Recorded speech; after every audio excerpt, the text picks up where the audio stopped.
Une page de l'histoire télévisuelle de Québec est en train de se tourner. 67 ans après son érection, l'antenne de l'avenue Mirand est en train d'être démantelée.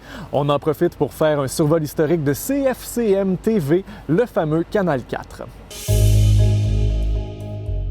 Le Canal 4 entre en ondes le samedi 17 juillet 1954 à 19h. La tour de transmission de 122 mètres de haut permet d'émettre dans un rayon de 80 km, soit jusqu'à Lillet, Saint-Joseph-de-Beauce, Plessisville et Grondines. Seulement 18 employés travaillent à la station de l'avenue Saint-Jean-Bosco, aujourd'hui l'avenue Mirand. Les émissions sont d'abord diffusées de soir seulement, jusqu'à 23h.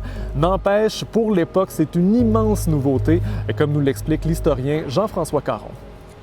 Elle représente l'arrivée de la télévision à Québec. Elle représente la première station de télévision privée à Québec et la première station de télévision privée de langue française en Amérique. La station est alors affiliée à Radio-Canada. Le premier chef d'antenne est nul autre que Richard Garneau, tandis que le premier annonceur sportif est Guy Lemieux. Pendant 3 ans, CFCM est une station bilingue. Par exemple, chaque dimanche soir, les téléspectateurs de Québec peuvent regarder le Ed Sullivan Show.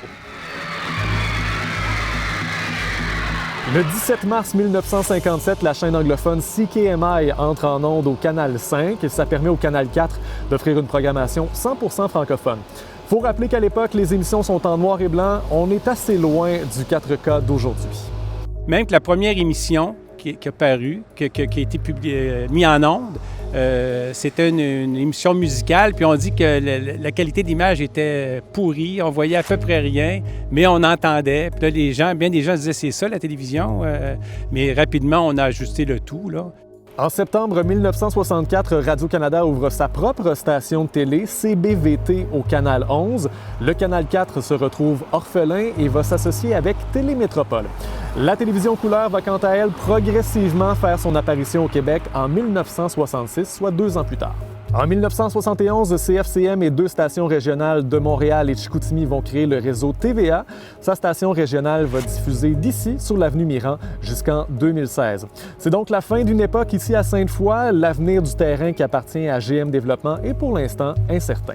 Pour d'autres nouvelles, consultez l'appli Info de Radio-Canada. Je vous souhaite une excellente journée.